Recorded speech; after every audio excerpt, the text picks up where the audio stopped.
Hi all, welcome to ஷோபாஸ் kitchen vibes.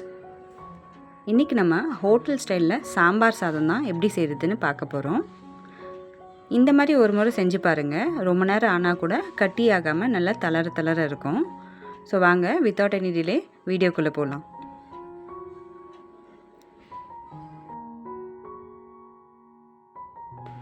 இப்போ பார்த்திங்கன்னா நான் இந்த ஆலாக்கில் தான் அரிசி பருப்பு அளந்து எடுத்துக்க போகிறேன். இதில் பார்த்திங்கன்னா 3/4 ஆலாக்கு அரிசி எடுத்திருக்கேன். அப்புறம் 1/2 ஆலாக்கு தோரம் பருப்பு சேர்த்துக்கிறேன். இதே கப்பில் தான் தண்ணியும் அளந்து சேர்த்துப்போம்.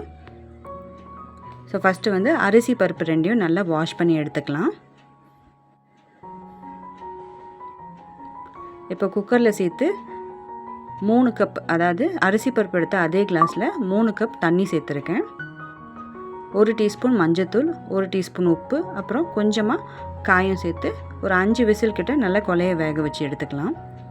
இப்போ இதுக்கு ஒரு மசாலா தான் ரெடி பண்ண போகிறோம். அதுக்கு பேன் சூடானதும் எண்ணெய் சேர்த்துக்கலாம்.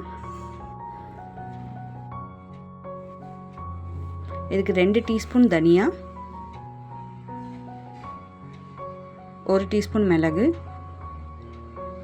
1 டீஸ்பூன் சீரகம், 1 டீஸ்பூன் சோம்பு, அப்புறம் 2 டீஸ்பூன் கடலைப்பருப்பு.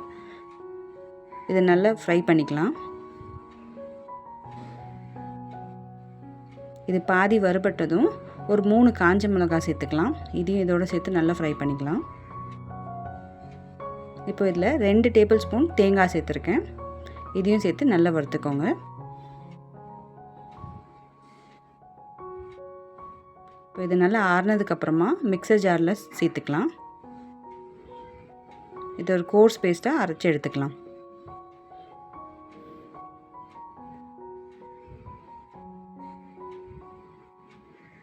பாருங்கள், இந்த மாதிரி. இப்போ ஒரு அகலமான பேன் வச்சுக்கலாம். இதில் 2 டேபிள் ஸ்பூன் எண்ணெய் சேர்த்துருக்கேன். கூடவே 10 பல்லு பூண்டு சேர்த்துருக்கேன்.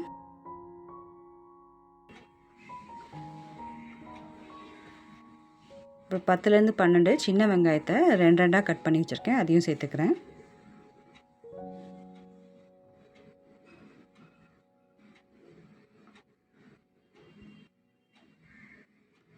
வெங்காயம் வதங்கும் போதே ஒரு 2 பச்சை மிளகாவை கட் பண்ணி சேர்த்துக்கிறேன்.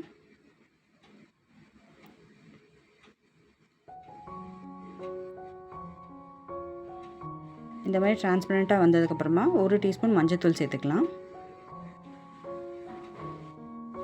இது கூட இப்போ 1 கப் பச்சை பட்டாணி சேர்த்துருக்கேன்.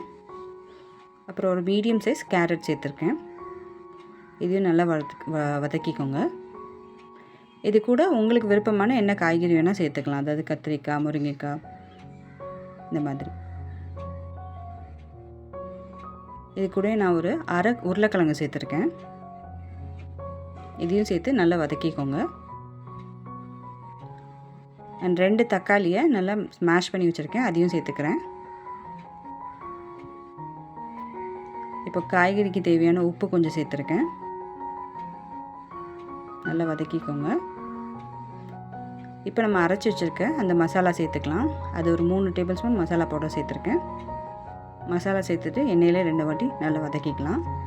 இப்போ 1 டேபிள் ஸ்பூன் சாம்பார் மசாலா சேர்த்துருக்கேன். இதையும் நல்லா வதக்கிக்கோங்க எண்ணெயிலே.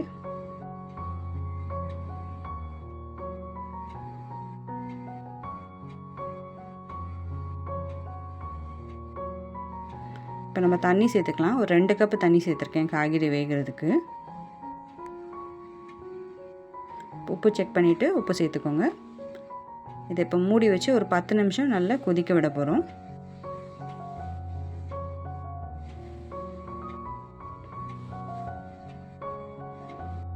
இப்போ பார்த்திங்கன்னா நல்லா கொதித்து காய்கறியும் வெந்துடுச்சு. இப்போ ஒரு லெமன் சைஸ் புளி ஊற வச்சுருந்தேன். அதையும் சேர்த்துக்கலாம்.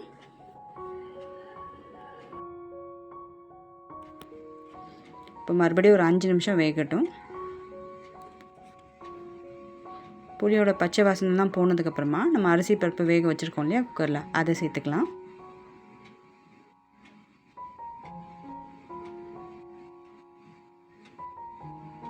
ஃபஸ்ட்டு இந்த மாதிரி தண்ணியாக தான் இருக்கும். நல்லா அழுத்தி விட்டுக்கோங்க.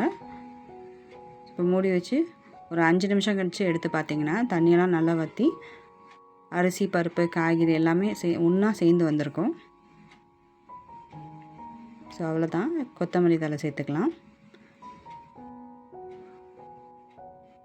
லாஸ்ட்டாக இதுக்கு ஒரு தாளிப்பு நம்ம சேர்த்துக்கலாம்.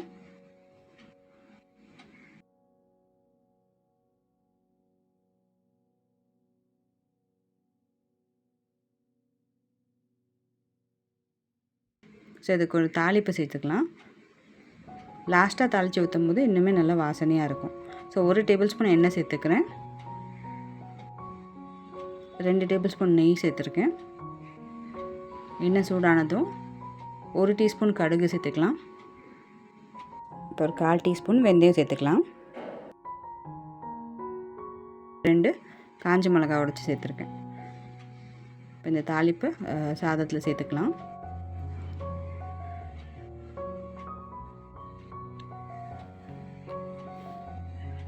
நல்லா மிக்ஸ் பண்ணி விட்டுக்கோங்க. ஸோ அவ்வளோதான், நம்மளோட சுவையான சாம்பார் சாதம் ரெடி ஆகிடுச்சு. இப்போ சர்வ் பண்ணிடலாம்.